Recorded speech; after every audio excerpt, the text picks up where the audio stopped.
Before starting this week's episode, I should point out that it was adapted from an essay I wrote in 2003.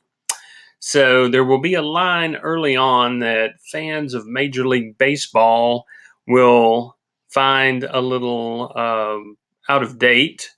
Now that it's 15 years later, so I just decided to go ahead and leave it in anyway because that's how I wrote it.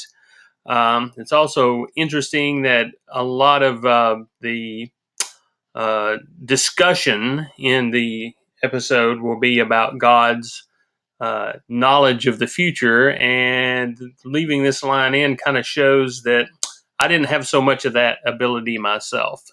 So, that being said, on with the episode. Free will and grace. It's all a simple matter of counterfactual conditionals. Let's call them counterfactuals for short. They're things that could have been but weren't, such as the Allies losing World War II. Could have happened, but it didn't. Or a Cubs-Red Sox World Series. Again, possible, but. And it could have been that I never reconciled how human free will and God's sovereignty over who becomes elected to eternal life could coexist. But I believe I have done so through the concept of counterfactuals. For centuries, Calvinists and Arminians have argued over how people become saved. Calvinists insist it's through election. Arminians counter that it's through choice. Calvinists say mankind gave up his right to freely choose righteousness when Adam and Eve ate from the forbidden fruit. As a result, all humanity is hopelessly lost.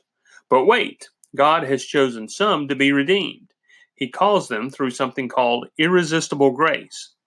And, while at first blush it seems unfair God would redeem a few but leave the rest to suffer eternal punishment, Calvinists have an answer.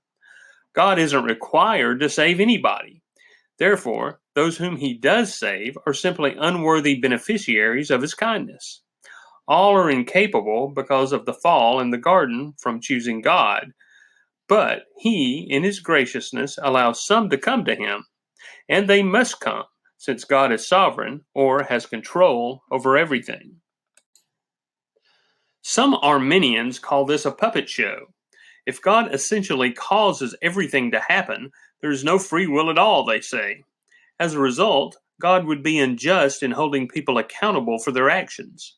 After all, how could Edgar Bergen punish his ventriloquist dummy, Charlie McCarthy, for sassing him when it was Bergen himself who forced poor Charlie to say it? On the other hand, if Bergen's daughter, Candace, sassed him, that was something that she had made a free choice to do, and she could be sent to her room without supper. So we appear to have a choice to make: free will or predestination. But it's not as easy as it might seem. There appear to be passages in the Bible that support both positions. This dilemma is hardest on biblical literalists, since we believe that every word of the Bible to be the very breath of God. So now we have to figure out how God is sovereign or in control of everything, yet can still hold us accountable for our choices if they really are indeed that. Some Calvinists reconcile these two seemingly contradictory positions through something they call soft determinism. One position states that while people's actions are indeed made through free will, it is of a different sort than most think. What happens, they say, is that God has decided what will happen, then organizes events so that the person can make no other choice. So the choice is freely made, but because of the person's previous experience combined with his or her personality, there is only one choice that the person will make. It's like if you hit your finger with a hammer. You'll scream out in pain. You really have no other choice than to holler and try to do something to alleviate your suffering. But some people will use profanity, while others will simply scream ouch or something else printable based on their personalities. Anyone can cuss, but some won't because they rarely or never do, and so their choice is actually made for them ahead of time. A more popular form of soft determinism says that God uses people's free choices to determine what will happen. In other words, people choose to do whatever they want, but God's knowledge of the future allows him to know all these free choices ahead of time, and so they are fixed and unchangeable, or predestined. So if I make plans to meet you for lunch tomorrow, then I decide not to show up, it was predestined by God that I'd miss Taco Tuesday, since it was something that would have always going to have happened since the beginning of time anyway. I made the choice to stand you up, but it was destiny nonetheless. Both these positions have weaknesses that make me unable to accept them, though. The first one does nothing to get rid of the cosmic puppeteer view. God is still orchestrating what happens, he just uses free will to do so. The second view robs God of his sovereignty, which means that he isn't in charge of everything that happens after all. But the Bible clearly states that God has predetermined who will be saved and even the good works that they'll do. Our conundrum has not been solved.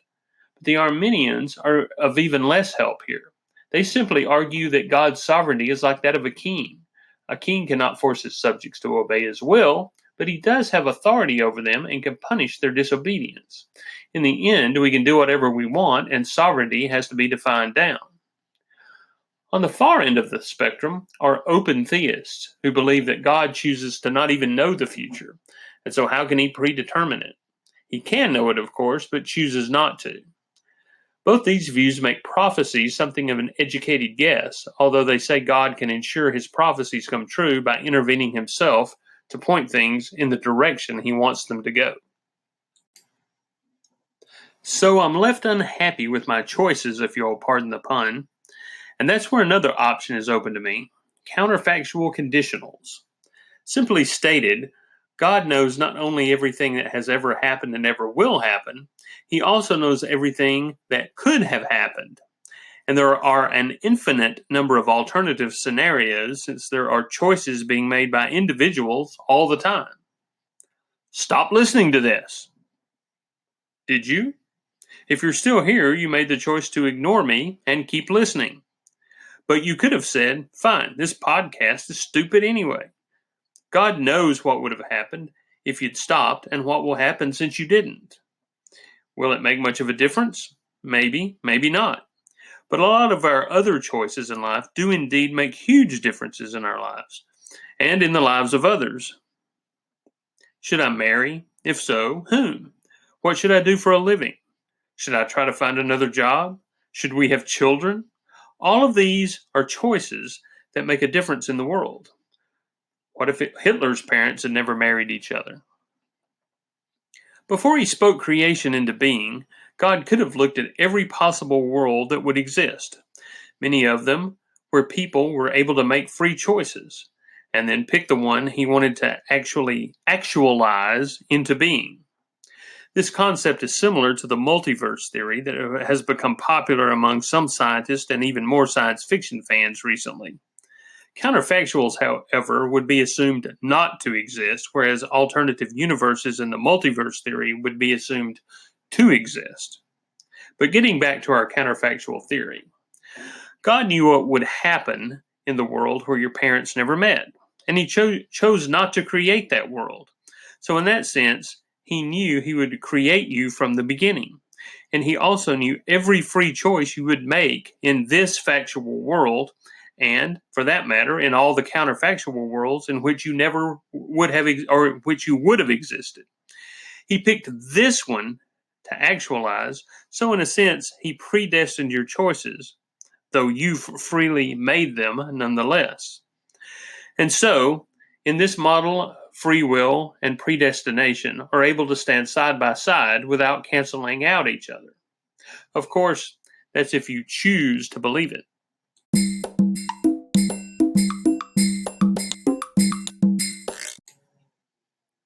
Here are a few verses from the Bible supporting predestination, and that will be followed by a few that support free will, or that seem to do so among adherents of each camp.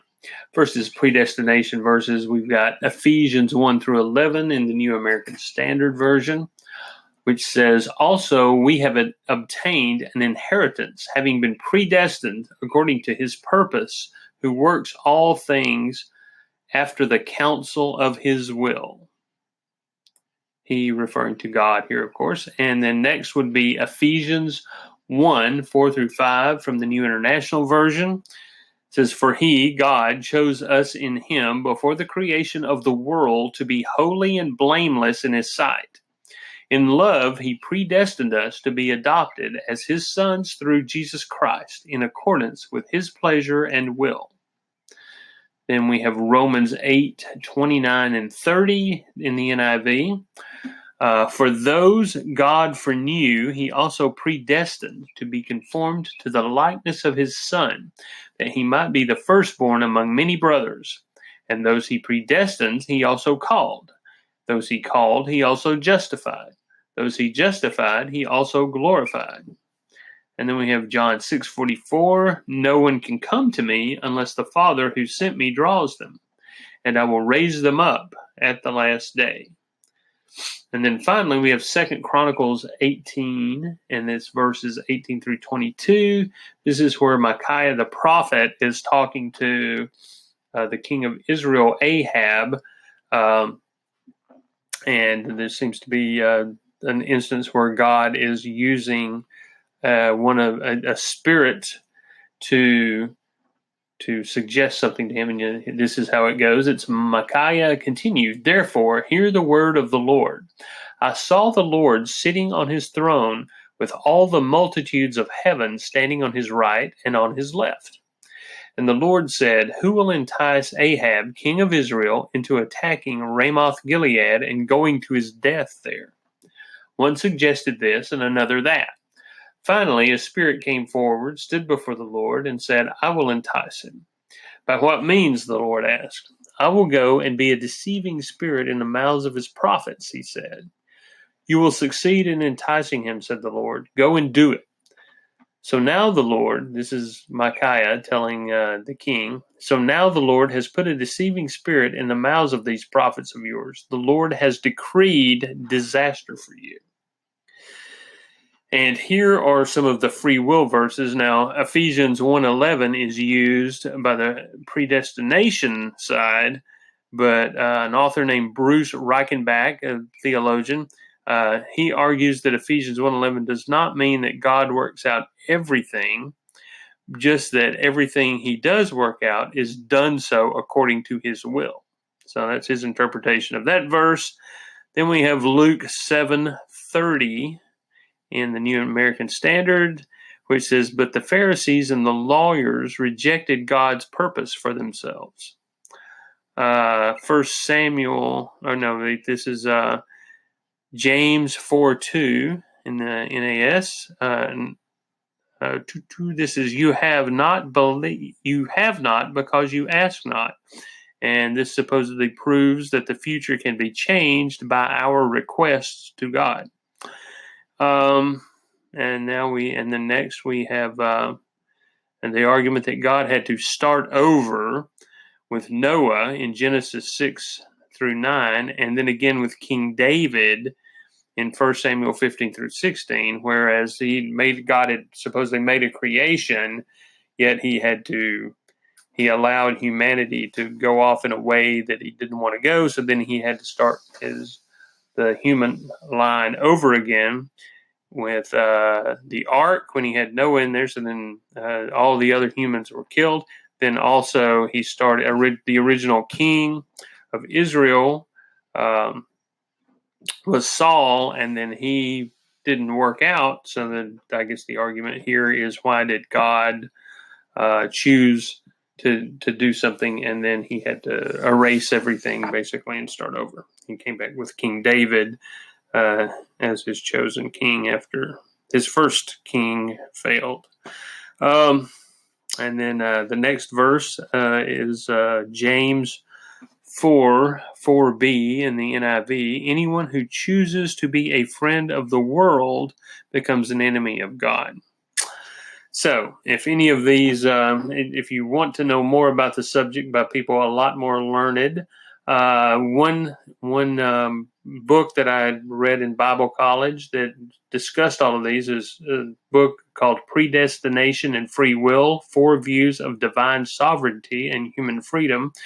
The authors taking the 4 views are John Feinberg, Norman Geisler, Bruce Reichenbach, and Clark Pinnock. And the book is edited by David Basinger and Randall Basinger. Thanks for listening. You can keep up with my latest on Twitter or Medium.com. Look under my name, Greg Richter, or under my username, @Owen2. That's OWENTEW.